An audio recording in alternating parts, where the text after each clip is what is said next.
Hello, and welcome to Ask Me Anything, a series from Security Magazine where security leaders answer your questions about the industry, from best practices for risk management to the ins and outs of their position. I'm your host, Madeline Laver, Editor in Chief at Security. Today I'm joined by Andrew Wilder, seasoned cybersecurity executive and educator. Andrew serves as a member of the board of directors of Washington University in St. Louis, where he oversees information security education, as well as serving as an adjunct professor of cybersecurity. He has held senior cybersecurity roles across Hillenbrand, Nestle, HP, and DHL. Welcome, Andrew. Hi, Madeline. Thanks for having me today. Thank you so much for joining us. We have readers from across our platforms who've submitted their questions for you today, so we can get into it. The first question that we received is, how did you get your passion for cybersecurity? Well, my real passion for cybersecurity started in helping people. So if you take a minute to think about your parents, your grandparents, your kids, if you have them, maybe friends that you have that don't work in IT, and you think about them getting a very realistic looking phishing email.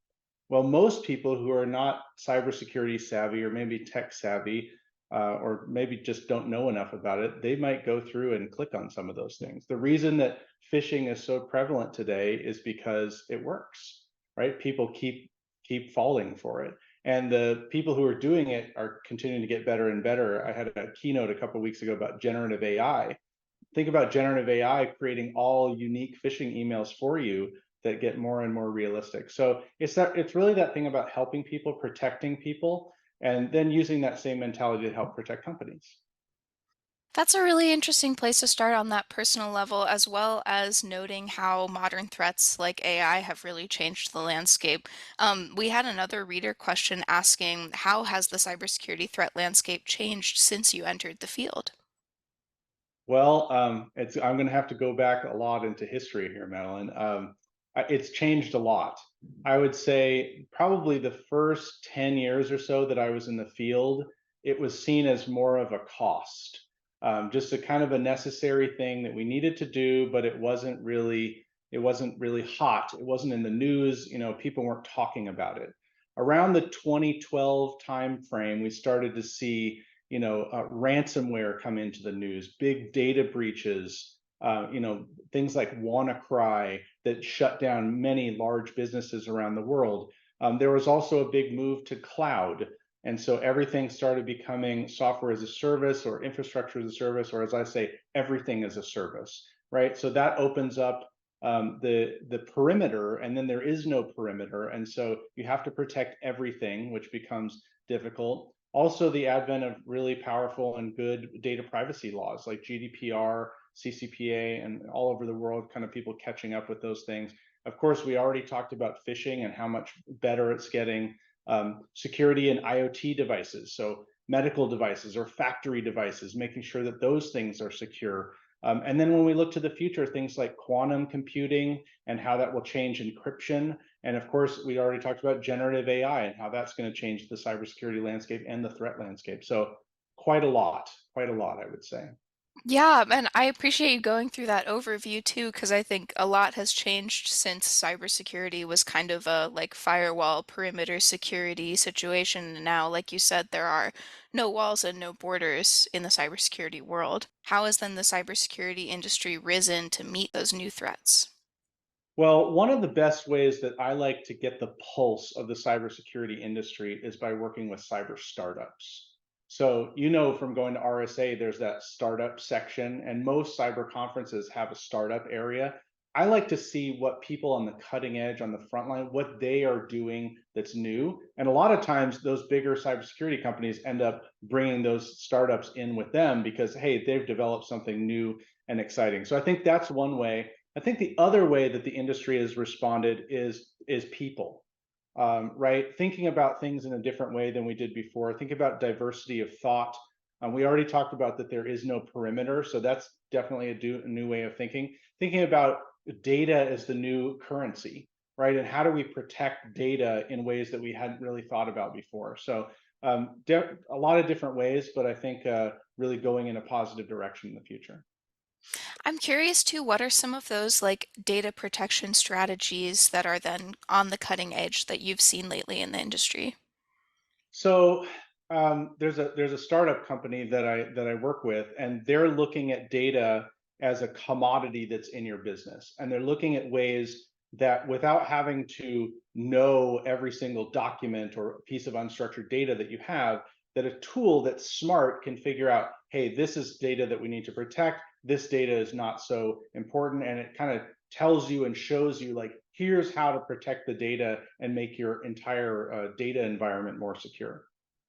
That's really interesting. You brought up two startups merging into larger organizations, and you yourself, as a cybersecurity executive, have experience securing mergers and acquisitions.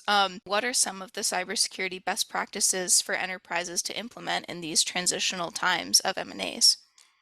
Well, a lot of people ask what keeps CISOs awake at night. And usually the answer is it's those things that I don't know about. You know, a lot of times when you see cyber breaches, it can be a company that was recently acquired and they were able to then somehow compromise the overall company. So I've always been making sure that we really are 100% sure that things are okay before we start to open those up. Actually got a good recognition for my cyber onboarding program for new acquisitions at a previous company. So one of the things that I do an external internal pen test by a third party. I want to know, I'm not going to take somebody's word for it. I want to know from an independent third party how bad things are.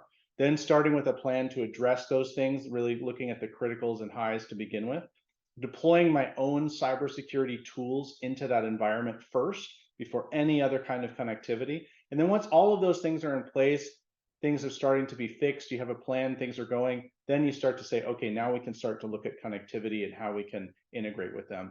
And it's a challenge being that kind of bottleneck to the business because the business wants to move fast. They're like, we just bought them, we want to integrate everything immediately. And it's a conversation that you have regularly about, look, we want to do it, we want to say yes, we want you to move fast, but we want to make sure we do it in a way that's secure so we don't end up causing any risk to our overall business.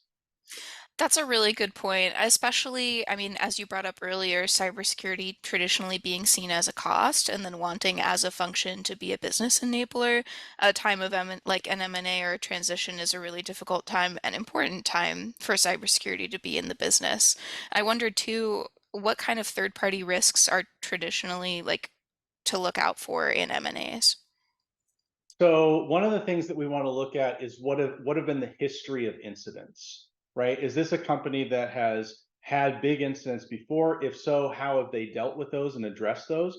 We want to look at a history of kind of reports that they've seen. We also want to see where are they on their cyber maturity journey? Are they actively doing things to try to get better, or are they just kind of forgetting about it? And those are key indicators to see whether or not it's going to be quick that we can get them on board or whether or not it's going to take a long time before we're really able to integrate. That's a great point. Thank you for going into that. We Sure. had a couple questions asking about your higher education work as well. Somebody asked, what have you learned about cybersecurity since you became an adjunct cyber professor? Well, I would say that the student questions really keep me on my toes, right? So as much as I get on the cutting edge with startups, I think also being with students who are pursuing cybersecurity degrees or executives who are looking to get cybersecurity certifications, I think that also keeps you on your toes. I think we talked before about diversity of thought, right? So different perspectives, people asking questions and making you look at things that maybe you've been doing for 10 or 20 years, but look at them in a different way. There's a concept called reverse mentoring that we did at Nestle. So if you think about people who traditionally go for more experienced people to get mentoring, that reverse mentoring relationship can actually allow you to, as a mentor or someone who would traditionally be a mentor with more experience, to kind of open yourself up to learning things in different ways. So I think that's part of it. One thing that I make sure to do is I always update my course content.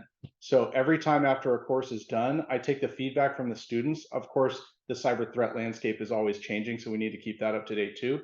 But I like to keep it fresh and keep it new based on the feedback that I got from the previous students.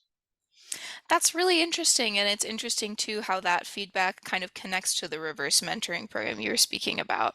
Yeah. On that kind of line, someone else asked, how can then cyber professionals help shape the next generation of cybersecurity leaders? Oh, I'm so glad you asked this question. This is great. So obviously giving back, right? Teaching, mentoring. There's a number of different programs where you can go inspire grade school students, high school students, and you can go and give like a half day presentation. They'll give you all of the content. If anybody wants that, reach out to me on LinkedIn. I'll give you all the details. But that's a great way is to inspire the next generation to help fill that pipeline. And then in terms of the pipeline, we need to realize that entry level should really be entry level. Look at internships, look at apprenticeships, look at alternative, diverse pipelines to bring talent and diversity of thought into your organization. Hire people for soft skills, right? If they have a strong work ethic, if they're smart, if they're able to learn things fast, hire them for that and then teach them cybersecurity along the way. So this is a great thing and a great way to give back and also to address this big gap that we have in cybersecurity skills. I think that soft skills aspect is a really interesting point, and those skills that you brought up, work ethic, being smart and being able to learn fast, are really helpful in such an agile industry. But unfortunately, that's all the time that we have for today. But I want to thank you so much, Andrew, for joining us. Thank you, Madeline. I really appreciate it. Thanks for having me. And thanks for listening to Ask Me Anything from Security Magazine.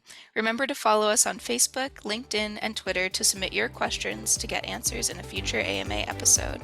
Listen to or watch more of the Ask Me Anything series on LinkedIn Live, Apple Podcasts, Spotify, or directly from our site, securitymagazine.com. See you next time.